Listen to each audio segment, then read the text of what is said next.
It has now been more than 30 years since Ron Wyatt told James Irwin, one of the 12 men who walked on the moon, that Ron and his two sons were going to go into Saudi Arabia. They were going to cross the desert at night and get to the site that he believed was Mount Sinai. He ended up with his sons in prison for the next 76 days. And since then, there has been a lot of problems getting into the real Mount Sinai. Wyatt was stripped of all of his evidence, and so Jim and Penny Caldwell, American oil field engineers working for Saudi Aramco for 9 years, were able to bring the evidence of Mount Sinai out to the world, but at a great risk to them. And they have been down in the ditch with Bedouin gun barrels on the back of their heads. They have been arrested several times. The people that have gone in there have gone in under great duress and under risk of their lives. But now we have with us Andrew Jones, who's logged in more than 15,000 miles through the Arabian desert, and he is with us, and he is there at Mount Sinai at this very moment. Andrew, tell us what is going on there. Things have changed, obviously. Hey, Michael. Yes. Welcome to the land of Midian. I am at the base of Mount Sinai. You can see the sun setting behind me, hitting the peaks of Jebel Makla, which many believe to be the real Mount Sinai in Saudi Arabia. And we are here right now on a tour and also helping guide Dr. David Kim's group around for their research. And yes, this is things have changed here in the Kingdom of Saudi Arabia. They're now issuing tourist visas, and we are taking full advantage of that. Now, something has happened right there at the base of the mountain that makes this uplink available to us, to where we're interviewing you. What do you see at the base of Mount Sinai? Instead of Bedouin gun barrels, what are you seeing? Yeah, right in front of me on the other side of this ridge are new cell towers. There's actually 2 or 3 new ones. And so this is making it possible for us to talk to you guys live from the base of the real Mount Sinai. This is absolutely incredible. Now you have been there so many times. You brought back so many videos of 4K ultra high definition from this area, and where you're standing here. Tell us a little bit about that site for those who have not had the opportunity yet to get a tourist visa and go over there. Yeah, I'm on the eastern side of Jebel Makla, which we consider the front. So right behind me, you could see the peaks. There are 2 or 3 peaks of this mountain that we call Mount Sinai. And so up on the lower peak, there is the Cave of Elijah. And right behind me is what we call the Holy Precinct, which is the fenced off area that they put the guard shack and fenced off the base of the mountain back in the 80s. And so now you can walk right in, and with the local tourist guides, they can show you the altar of Moses, which is right behind me too. And so this is the eastern side of Mount Sinai. And right behind me, the sun is hitting the southern ridge of Jebel Makla, which is, again, Mount Sinai in Arabia. Now, out there in that area, you have what convinced the Saudi government that this is real Mount Sinai, the altar to the golden calf made of unhewn stones. That is not too far from where you are. Is that correct? Yeah, it's just actually, instead of behind me, it's in front of me. And just right across the little wadi, the valley right here, the dry riverbed, is the fenced off area with the cow petroglyphs that the Saudi archaeologist told Ron Wyatt in 1985 that these are Egyptian-style bulls and cows. So we believe that they represented the cow goddess Hathor and the cow god Apis from ancient Egypt. And so when you see the site and see Mount Sinai, which is, again, right behind me, you then, the story comes alive and you see, what happened when the Israelites were worshiping that golden calf right in front of the fire on top of Mount Sinai.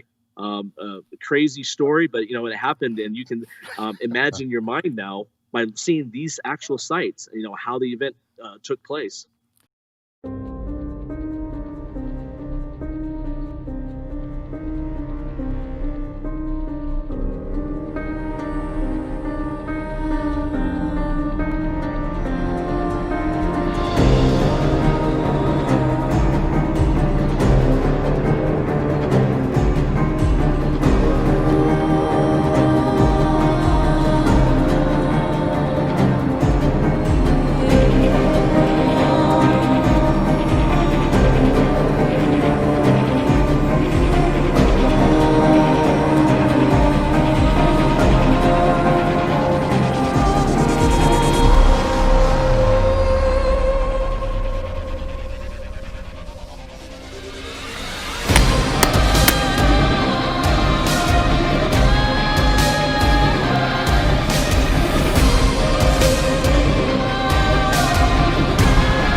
blasphemers, idolaters!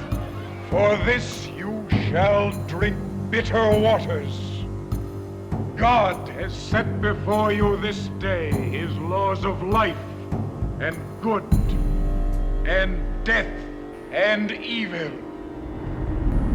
Those who will not live by the law shall die by the law.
ark came to rest on the mountains of Ararat on the 7th month of the 17th day of the month, and we now have evidence for this as well.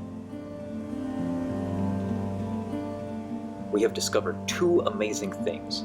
At the base of Mount Ararat, they discovered many drogstones. These gigantic stones are strewn about as though they were cut from the ship as the water receded. They are almost in a straight line pattern over 8 miles approaching the mountains. What these are for is counterbalance for a ship during huge waves. When they discovered these, they wanted to actually put this to the test and see that if a ship which weighed as much and was shaped like the Ark, would it withstand massive tidal waves. The results showed perfect results that line up exactly with what we would expect if Noah's Ark was true.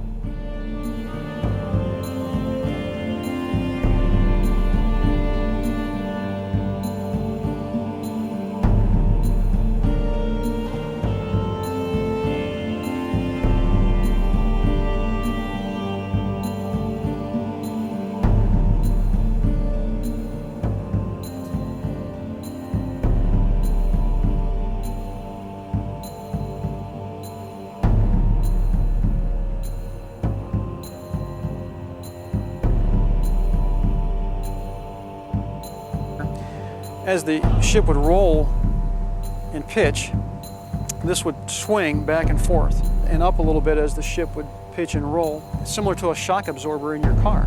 And it's slowing down that momentum that would be created from that.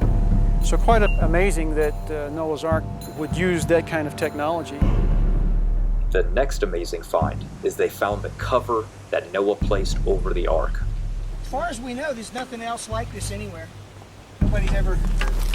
My goodness! It's got crosses that are very faintly carved on it. You got a big one here. You got a small one right there. One here. You ever see? It looks like a little bit like pine bark. It sounds like metal. This isn't an anchor stone. Oh, I see. At one point it says, and Noah came out of the ark and he took the cover off, or he threw the cover off. This is a rather unique thing. It has the appearance and the texture of some kind of a bark. That is the cross. What? That is the cross. There you go. That is incredible. It has a very hollow sound. Very hollow. It sounds like metal.